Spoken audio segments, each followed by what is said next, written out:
Hello my dear student, this is Sonia Kaushik and welcome you all on again another lecture on human reproduction. Student, today's last lecture of human reproduction. हमने basic concept human reproduction के we have done और आज हमारा lecture है student need specific lecture. Today we will do some point that are not given in our NCERT, जो NCERT में given नहीं है. जो स्टूडेंट्स बोर्ड के लिए प्रिपेयर कर रहे हैं तो लेक्चर नंबर 9 तक it is more than sufficient. But जो स्टूडेंट्स कॉम्पिटिटिव एग्ज़ाम के लिए प्रिपेयर करें लाइक नीट, तो वो इस लेक्चर को थोड़ा सा ध्यान से सुने. In next lecture we will start the chapter reproductive health. Alright student, तो स्टार्ट करते हैं आज का लेक्चर. Human reproduction need specific topics आज हम बात करेंगे. तो स्टूडेंट्स पहले तो हम बात करें इसमें हम मिक्स टॉपिक लेंगे, पूरे सिलेबस के ओवरऑल टॉपिक लेंगे. सबसे पहले हम बात करते हैं होमोलॉगस ऑर्गन्स. मतलब ऐसे कौन से ऑर्गन्स हैं जो मेल एंड फीमेल में सेम है कहीं ना कहीं, ठीक है, उनका फंक्शन सेम है और उनका स्ट्रक्चर कहीं ना कहीं या फंक्शन में सिमिलैरिटी है. तो हम बात करते हैं कि मेल एंड फीमेल के अंदर ऐसे कौन से ऑर्गन्स हैं, ठीक है. रिप्रोडक्टिव ऑर्गन की हम बात करें तो सबसे पहले आएगा स्टूडेंट स्कॉर्टल सैक. मेल के अंदर जो स्कॉर्टल सैक होता है स्टूडेंट्स, वो फीमेल के लैबिया मेजोरा के इक्वल है. लैबिया मेजोरा जो पार्ट है फीमेल रिप्रोडक्टिव पार्ट का, उसके जैसा है, ठीक है. नेक्स्ट आते हैं स्टूडेंट्स पेनिस. मेल्स के अंदर जो पेनिस जेनिटल ऑर्गन है जो इंसेमिनेशन में कॉपुलेशन में हेल्प करता है, वहीं अगर फीमेल्स के अंदर हम बात करें स्टूडेंट्स तो ये ऑर्गन है क्लिटोरिस.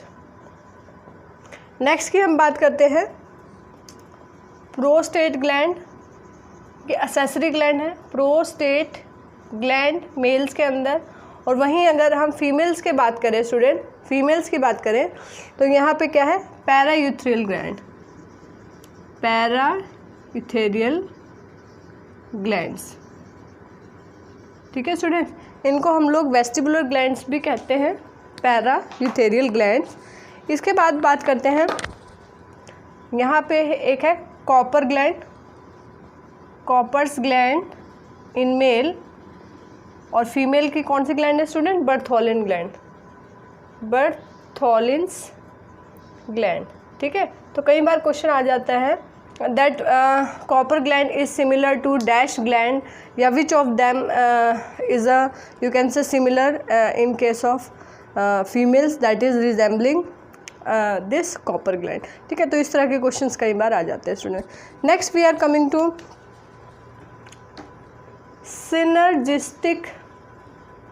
Synergistic hormones. क्या होते हैं students, the hormone that have you can say collaborative effect. जो कुछ हार्मोन्स ऐसे हैं बॉडी में जो मिल करके काम करते हैं और कहीं ना कहीं एक दूसरे को अफेक्ट करते हैं, फंक्शनिंग को अफेक्ट करते हैं.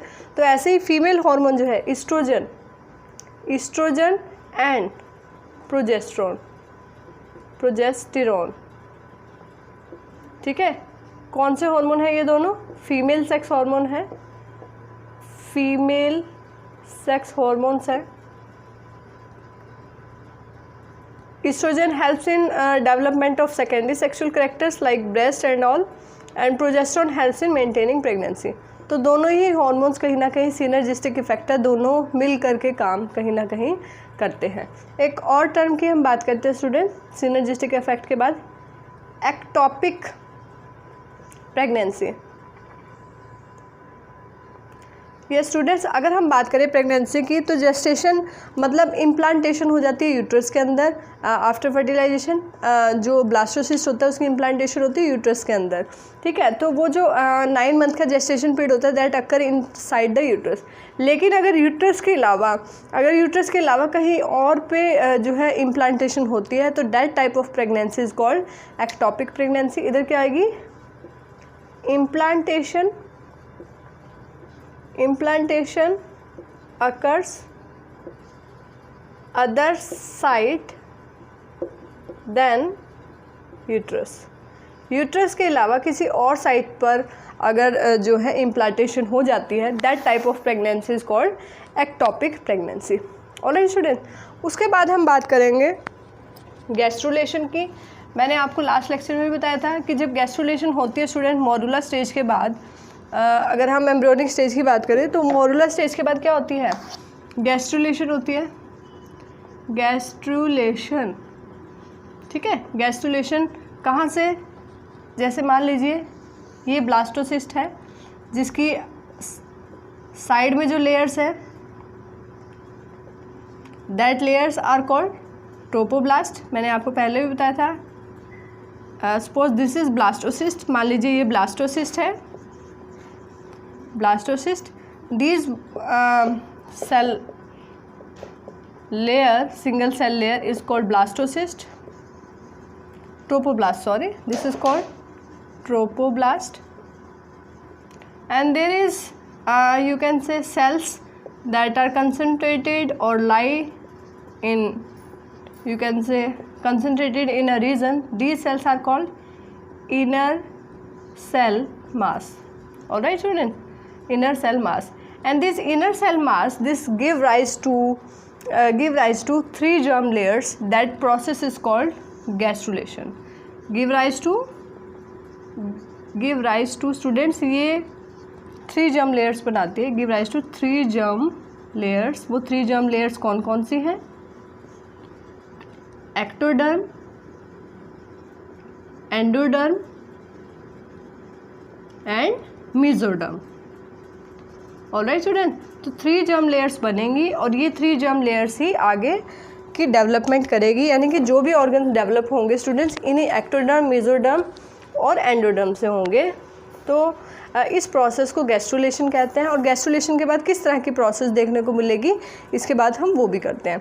तो स्टूडेंट कुछ एग्जांपल करते हैं कि एक्टोडर्म से किस तरह के ऑर्गन बनते हैं, एंडोडर्म से किस तरह के, ठीक है। तो एक्टोडर्म से अगर हम बात करें स्टूडेंट्स, एक्टोडर्म से कौन कौन से ऑर्गन जो है डेवलप होते हैं, you can make a list. तो इससे पीनियल ग्लैंड,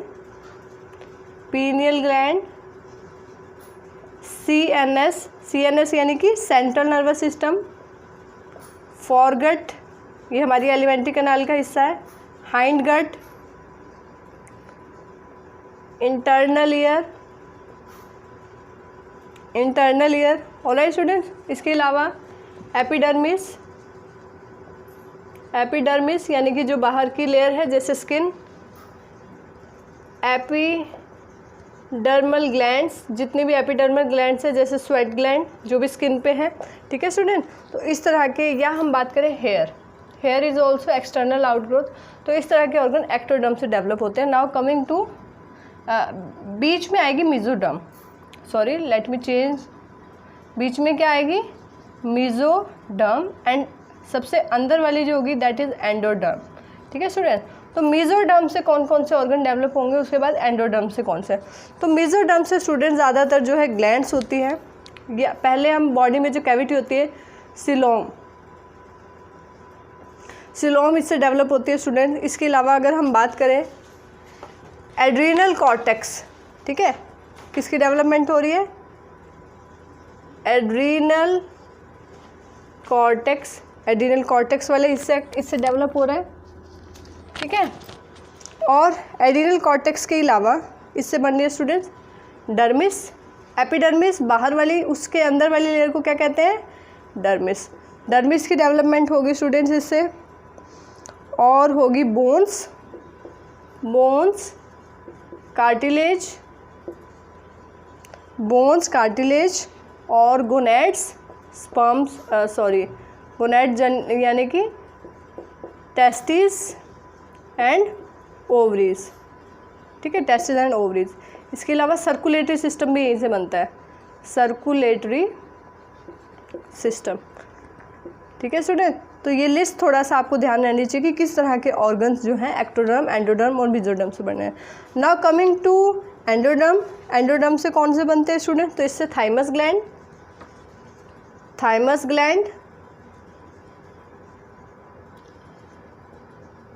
थायरॉयड ग्लैंड के ही नीचे होती है पैराथायरॉयड ग्लैंड, जो कैल्शियम मेटाबॉलिज्म में कहीं ना कहीं हेल्प करती है, ठीक है। ये thyroid gland is very very important for our immunity. T cells के बनने में भी थाइमस ग्लैंड हेल्प करती हैं, ठीक है। इसके अलावा जितनी भी हमारी डाइजेस्टिव ग्लैंड्स है, जैसे पैनक्रियाज है, लीवर है, या इसके अलावा हमने देखा यहाँ पर देखिए foregut and hind gut, foregut and hind gut ये कहाँ से डेवलप, एक्टोडर्म से, और मिड गट रह गया था तो मिड गट यहाँ से होगा। हमारी एलिमेंट्री कैनाल के 3 पार्ट्स है, foregut, mid gut and hind gut. Mid gut endoderm से बनता है, फोरगट और हाइंड गट वाला पार्ट जो है किससे बनता है, एक्टोडर्म से, ठीक है स्टूडेंट। इसके अलावा यूरिनरी ब्लेडर और एक और इम्पोर्टेंट पार्ट है लंग्स। सर्कुलेटरी सिस्टम तो मेसोडर्म से बनेगा ना, लंग्स, ठीक है। तो ये कुछ ऑर्गन्स की लिस्ट है जो एक्टोडर्म, मेसोडर्म और एंडोडर्म। तो आप कह सकते हैं स्टूडेंट कि जब गैस्ट्रुलेशन होता है तो गैस्ट्रुलेशन में 3 जर्म लेयर जो बनती है, एक्टोडर्म, एंडोडर्म एंड मेसोडर्म, उसी से ही पूरा ऑर्गेनिज्म डेवलप होता है, उसी से ही सारे ऑर्गन जो हैं डेवलप होते हैं। Alright student, now coming to our next topic, अगले टॉपिक की तरफ मूव करते हैं। गैस्ट्रुलेशन के बाद कौन सी प्रोसेस होती है, उनको हम कहेंगे स्टूडेंट्स पोस्ट गैस्ट्रुलेशन प्रोसेस। क्या कहेंगे, गैस्ट्रुलेशन के बाद की प्रोसेस को क्या कहेंगे, पोस्ट गैस्ट्रुलेशन प्रोसेस। यानी कि 3 जर्म लेयर्स बन गई, अब उन जर्म लेयर से ऑर्गन्स बनेंगे। तो एक तो स्टूडेंट न्यूरल प्लेट बनेगी। अब हम बात करें गैस्ट्रुलेशन के बाद क्या होएगा, पोस्ट गैस्ट्रो, इसमें क्या हो जाएगी, formation of 3 germ layers. 3 germ layers यहाँ बन गई, कौन कौन सी अभी हमने बात करी, एक्टोडर्म, मेसोडर्म, एंडोडर्म। ऑलराइट, अब पोस्ट गैस्ट्रुलेशन इवेंट्स में क्या आएगा, पोस्ट गैस्ट्रुलेशन इवेंट्स में क्या होगा स्टूडेंट्स, देखिए इसमें एक प्रोसेस होएगी ऑर्गन फॉर्मेशन। अब ये जो एक्टोडर्म, एंडोडर्म और मेसोडर्म से आपने देखे कौन कौन से ऑर्गन बनते हैं, तो that process is called organogenesis, ठीक है स्टूडेंट, उसको हम कहेंगे ऑर्गेनोजेनेसिस। और neural plate formation, very important formation जिससे ब्रेन बनता है, न्यूरल प्लेट फॉर्मेशन। और इस प्रोसेस को कहा जाएगा स्टूडेंट्स, इसको क्या कहा जाएगा, इसको कहा जाएगा neurulation, that is neural plate formation that further give rise to brain, ठीक है, ब्रेन या स्पाइनल कॉर्ड इससे बनता है। और अगर हम बात करें स्टूडेंट्स, 2 इम्पॉर्टेंट टर्म आपको करनी है, फर्टिलाइजिन और एक और करनी है एंटी फर्टिलाइजिन। देखिए जब स्पर्म और ओवा फ्यूज़ करते हैं at the time of fertilisation, तो जब पहला स्पर्म एग के साथ फ्यूज़ करेगा तो उसके अलावा और कोई स्पर्म्स आके पॉलीस्पर्मी ना करे, ज़्यादा स्पर्म फ्यूज़ ना हो, तो fertilizin membrane it is secreted by membrane like structure secreted by egg, और वहीं इसके रिस्पॉन्स में स्पर्म से क्या रिलीज होगा, एंटी फर्टिलाइजर। तो it is secreted by sperm, ताकि पॉलीस्पर्मी ना हो, एक से ज़्यादा स्पर्म फ्यूज़ ना करें। अच्छा स्टूडेंट्स, अगर हम बात करें सीमेन सैंपल के अंदर, ठीक है, उसके अंदर जो स्पर्म्स हैं, if all sperms are non motile, अगर सभी स्पर्म्स नॉन मोटाइल होंगे, मूव नहीं करते होंगे, तो उस कंडीशन को कहेंगे नेक्टोस्पर्मिया। मैंने आपको बताया था अगर इसके अंदर स्पर्म्स नहीं हैं, स्पर्म्स लेस, अगर कम स्पर्म है स्टूडेंट तो उसको हम क्या कहेंगे, ओलिगोस्पर्मिया। अगर इसके अंदर स्पर्म्स एब्सेंट है सीमेन सैंपल के, तो उसको हमने कहा था एजूस्पर्मिया। लेकिन अगर नॉन मोटाइल स्पर्म है, स्पर्म मूव नहीं कर रहे हैं, तो उस कंडीशन को क्या कहेंगे स्टूडेंट्स, नेक्टोस्पर्मिया।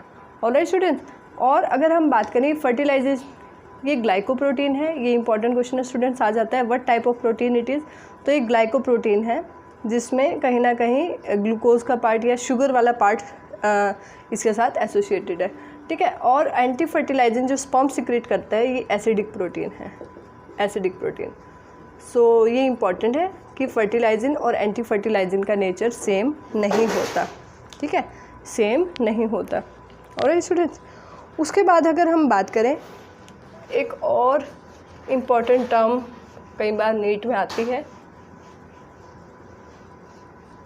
और वो टर्म है बीडर्स कैनाल। स्टूडेंट्स क्या है ये बीडर कैनाल? तो देखिए, इन frog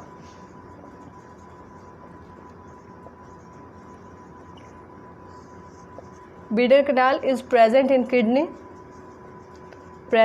kidney and associated with, क्या काम है स्टूडेंट्स इसका? स्पर्म को, जैसे हमारे अंदर ह्यूमन मेल के अंदर वासा डिफरेंशिया कैरी करता है, ऐसे बीडर कैनाल यहाँ कैरी करता है। तो इन फ्रॉग की किडनी में बीडर कैनाल प्रेजेंट होते हैं, that is associated with you can से डिलीवरी और कैरिंग स्पर्म्स, जो स्पर्म कैरी करती है, ठीक है स्टूडेंट्स। और ये फ्रॉग के केस में देखने को मिलता है। अच्छा, एक और यहाँ पे एक टर्म आती है cone of reception. Cone of reception क्या है? देखिए स्टूडेंट, जैसे मान लीजिए ये ओवा है, स्पर्म यहाँ से एंटर कर रहा है, तो इसके just opposite side, just opposite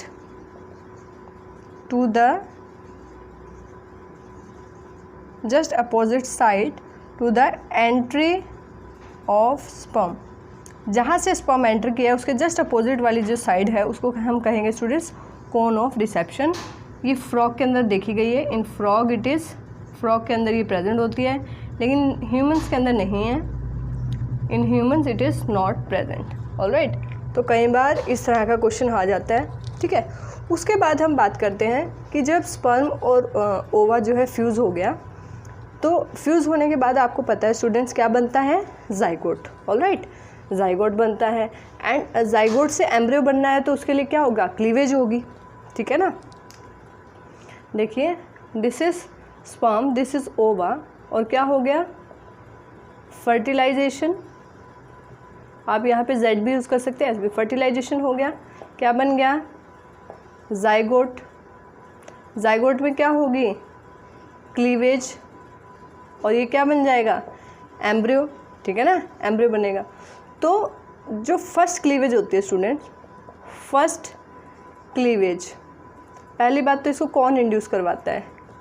induced by proximal centriole. जब हमने स्ट्रक्चर ऑफ स्पर्म किया था स्टूडेंट्स, स्ट्रक्चर ऑफ स्पर्म में नेक रीजन में प्रॉक्सिमल सेंट्रियोल था, डिस्टल सेंट्रियोल था। So this proximal centriole is associated with first cleavage in the zygote, ठीक है, फर्स्ट क्लीवेज होगी। और वो फर्स्ट क्लीवेज होगी कैसे स्टूडेंट्स? वो होगी holoblastic and equal. First cleavage कैसी होगी? मतलब पूरे होलोब्लास्टिक का मतलब है कंप्लीट क्लीवेज होगी, होलोब्लास्टिक होगी, और कैसी होगी? इक्वल। ये भी इंपॉर्टेंट पॉइंट है स्टूडेंट कि किस तरह की क्लीवेज ह्यूमंस के अंदर देखने को मिलती है। सो दिस इज जो है होलोब्लास्टिक है ये, और कैसी है? इक्वल है। और स्टूडेंट, अच्छा, एक क्वेश्चन आ जाता है फीमेल जेनिटल ट्रैक्ट से, हाइमन क्या है, ठीक है। हाइमन स्टूडेंट्स एक म्यूकस मेम्ब्रेन है, mucous membrane,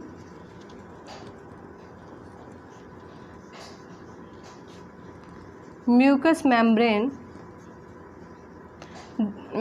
that covers the female genital tract inside the vagina, and पहले इसको virginity का साइन माना जाता था, means the female that is not undergone this physical intercourse. तो पहले इसको वर्जिनिटी का साइन माना जाता था, लेकिन अब इसको वर्जिनिटी का साइन नहीं माना जाता, not sign of virginity. Virgin आप बोल सकते हैं, नॉट साइन ऑफ वर्जिन। अब इसको नहीं माना जाता स्टूडेंट्स, किसमें, इन फीमेल्स में, क्योंकि during cycling and during you can say exercise this hymen may be break, may be torn out. तो ऐसा नहीं कहा जा सकता that hymen, even in some females it is also present in after intercourse and in some females it is you can say broken down at the time of first intercourse. तो पहले इसको virginity का sign माना जाता था females के अंदर, लेकिन अब ऐसा नहीं है, ठीक है। तो कई बार ये आ जाता है कि which membrane is associated with misconception of the virginity in case of females. और स्टूडेंट्स उसके बाद हम बात करते हैं सेमिनल प्लाज्मा के अंदर क्या चीज़ें ज़्यादा है। सेमिनल प्लाज्मा आपको पता है सेमिनल वेसिकल एसेसरी ग्लैंड है, तो seminal plasma rich in fructose, fructose is a sugar, very very important, fructose and calcium, ठीक है। तो ये भी क्वेश्चन कई बार आता है कि सेमिनल प्लाज्मा किस केमिकल्स में रिच होता है, तो it is rich in fructose and calcium. And students fructose ना तो फीमेल बॉडी में कहीं सिंथेसाइज होता है और ना ही कहीं बॉडी में बनता है। तो where this fructose is important, fructose क्यों इम्पॉर्टेंट है, क्योंकि ये कहीं पे नहीं बनता। तो at the in case of criminal case की अगर बात करें स्टूडेंट्स, सो दिस फ्रक्टोज अगर it is present in female genital tract, so it confirms the rape case की और फिजिकल इंटरकोर्स जो है हुआ है, क्योंकि ये सिर्फ सेमिनल प्लाज्मा में ही प्रेजेंट है फ्रक्टोज, और कहीं पे प्रेजेंट नहीं है फ्रक्टोज, ठीक है। और वैसे ये प्रेजेंट क्यों होती है, फंक्शन क्या है इसका, तो इसका काम कहीं ना कहीं स्पर्म को एनर्जी प्रोवाइड करना है मोटेलिटी के लिए, ठीक है। उसको एनर्जी चाहिए तो फ्रक्टोज प्रोवाइड दैट एनर्जी, ठीक है। उसके बाद हम बात करते हैं स्पर्म्स की। Sperms in different organisms, different organisms में कैसे स्पर्म्स जो है देखने को मिलते हैं एनिमल किंगडम में। तो देखिए स्टूडेंट, इन गैस्ट्रोपोड्स, गैस्ट्रोपोड्स जो मोलस्क के अंदर होते हैं स्टूडेंट, मोलस्क, ठीक है। स्पर्म कैसे होते हैं, 6 फ्लैजिला हैं स्टूडेंट्स, हेक्सा, हेक्सा मतलब 6, हेक्सा फ्लैजिलेटेड स्पर्म, ठीक है। ह्यूमंस के अंदर आपको पता है जो स्पर्म है उसका हम स्ट्रक्चर भी कर सकते हैं, एक ही फ्लैजिला यहाँ प्रेजेंट है, टेल प्रेजेंट है और मिडल पीस है, नेक है, ठीक है, हम कर चुके हैं। गैस्ट्रोपोड यानी कि मोलस्क के अंदर हेक्सा फ्लैजिलेटेड स्पर्म है। इसके अलावा अगर हम देखें स्टूडेंट, टोड्स के अंदर, फ्रॉग जैसे ही होते हैं इन टोड्स, टोड्स के अंदर देखें तो बाइफ्लैजिलेट स्पर्म होते हैं, बाइफ्लैजिलेट स्पर्म्स इनके अंदर प्रेजेंट होते हैं, ठीक है स्टूडेंट्स। क्रे फिश की बात करें तो ये क्वेश्चन कई बार आ जाते हैं। क्रे फिश की बात करें तो इनके स्पर्म टेल लेस रहते हैं, टेल नहीं होती क्योंकि वाटर अवेलेबल है, तो water will act as medium, ठीक है। इसके अलावा अगर हम बात करें क्रैब्स के अंदर, क्रैब्स एंड लॉबस्टर्स के अंदर ये भी टेल लेस होते हैं स्टूडेंट, टेल लेस, लेकिन इनके अंदर स्पाइन लाइक स्ट्रक्चर होते हैं, स्पाइन जैसे मान लीजिए इस तरह का स्ट्रक्चर, ठीक है, स्पाइन लाइक स्ट्रक्चर है। तो 3 स्पाइन्स इसमें होते हैं और इसमें 5 स्पाइन जो है प्रेजेंट हो सकते हैं स्पर्म हेड में। तो समटाइम द क्वेश्चन आस्क कि हेक्साफ्लैजिलेटेड स्पर्म्स किस ऑर्गेनिज्म में मिलते हैं, ठीक है। और हमारे अंदर सिंगल टेल है जिसमें टेल का जो अरेंजमेंट है माइक्रोफिलामेंट्स का, दैट इज़ 9+2 अरेंजमेंट, ठीक है। यूकैरियोट्स में सभी के अंदर यही अरेंजमेंट जो है देखने को मिलता है। Then we will come to कि प्लेसेंटा के अंदर और कौन से हार्मोन जो है प्रेजेंट है और कौन से हार्मोन्स हैं। तो एनसीईआरटी में हम कुछ हार्मोन्स कर चुके हैं, उसके अलावा कुछ और हार्मोन्स की बात करेंगे।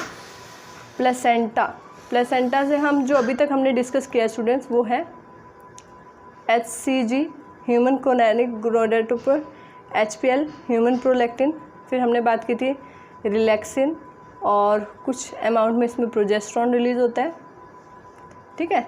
ये सब हमने कर लिया था, ये एनसीईआरटी में गिवन है, ठीक है। अब उन हार्मोन्स की बात करते हैं that are not present in our NCERT, and कुछ हार्मोन्स और भी हैं स्टूडेंट्स जो यहाँ से रिलीज़ होते हैं। तो और कौन से हार्मोन है स्टूडेंट्स, एक है क्रोनिक थायरोट्रोपिन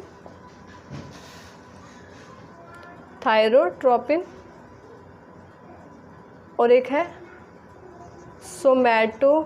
सोमैटोट्रोपिन, ठीक है। One more is there, that is कोर्टिकोट्रोपिन।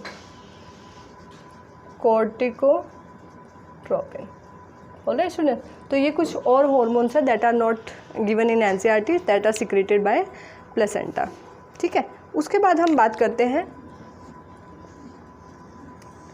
कि ऐसा कौन सा डिजीज़ है जो प्लेसेंटा के थ्रू जा सकता है। तो स्टूडेंट्स, रूबेला वायरस ये प्लेसेंटा के थ्रू जा सकता है, passes through placenta and causes, कौन सा डिजीज़ कॉज करता है, जर्मन मीजल्स इन फीटस के अंदर ये जर्मन मीजल जो है कॉज करता है, ठीक है।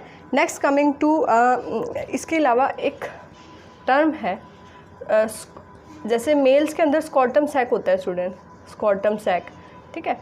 अगर फीमेल्स के अंदर बात करें तो इसको वेजिनल सिलोम कहेंगे, वेजिनल सिलोम, ठीक है। वेजिनल सिलोम स्ट्रक्चर कहा जाता है। हालांकि जैसे टेस्टिस हैं स्कॉटम सैक में, तो ऐसा नहीं है कि ओवरीज हैं, लेकिन एक सिमिलर स्ट्रक्चर जैसे ये मेल्स के अंदर है स्कॉटम सैक, ऐसी फीमेल्स के अंदर क्या मिलता है student, vaginal coelom. All these are some extra point that is not given in our NCERT, जो एनसीईआरटी में गिवन नहीं है स्टूडेंट, ठीक है। सो उसके बाद हम बात करते हैं फीमेल, ये कई बार क्वेश्चन आ जाता है स्टूडेंट्स कि फीमेल वेजाइना के अंदर कौन सा जो है बैक्टीरिया प्रेजेंट होता है। तो लैक्टोबैसिलस एसिडोफिलस, ठीक है, जिसको LAB लैक्टिक एसिड बैक्टीरिया भी कहा जाता है।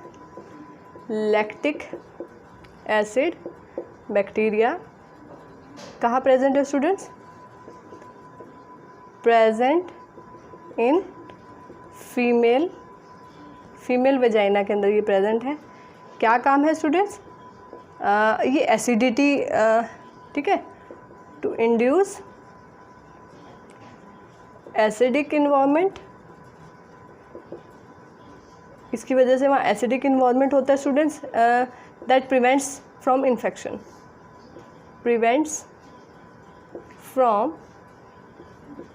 इन्फेक्शन, जो इन्फेक्शन से बचाता है। ऑलराइट स्टूडेंट, सो इसके अलावा अगर हम बात करें स्टूडेंट्स और किस तरह के क्वेश्चंस आ जाते हैं, तो कई बार प्लेसेंटा के ऊपर क्वेश्चन आ जाते हैं कि प्लेसेंटा किस तरीके का होता है, ठीक है। डिफरेंट ऑर्गेनिजम्स के अंदर किस तरह के प्लेसेंटा जो है देखे गए हैं, तो ये हम टॉपिक करते हैं प्लेसेंटा। एक्रोसोमल रिएक्शन के बारे में आपको पता है स्टूडेंट, ठीक है। एक्रोसोमल रिएक्शन यानी कि स्पर्म हेड में जो एक्रोसोम होता है दैट कैरी स्पर्म लाइसिन, तो उसकी वजह से जो रिएक्शंस होती है उसको हम क्या कहते हैं, एक्रोसोमल रिएक्शन। वहाँ पे स्पर्म लाइसिन होते हैं, ठीक है, जो जोना पेलुसिडा एग की जो मेम्ब्रेन है उसको जो है पेनिट्रेट करने में हेल्प करते हैं। Now coming to the type of placenta, कि प्लेसेंटा किस तरीके का है, ह्यूमंस के अंदर किस तरीके का है, क्योंकि प्लेसेंटा बड़ा ही इंपॉर्टेंट रोल प्ले कर रहा है। It is a connection between mother and foetus that not only provide nutrition that helps in removal of waste substances from the developing fetus, that also provides essential gases like oxygen to the developing embryo. So बात करते हैं किस तरीके का placenta humans के अंदर present होता है, ठीक है। इन ह्यूमंस के अंदर अगर हम बात करें स्टूडेंट्स कैसा प्लेसेंटा है, तो देखिए, तो कई सारी बेसिस पे हैं, on the basis of intimacy यानी कि कितना ज़्यादा कनेक्शन है। अगर हम इंटीमेसी की बात करें स्टूडेंट्स, तो डेसिडुएट टाइप का प्लेसेंटा है। On the basis of intimacy humans के अंदर कैसा प्लेसेंटा है स्टूडेंट, डेसिडुएट टाइप, ठीक है। ये टर्म्स आप लोग याद कर लेंगे। On the basis of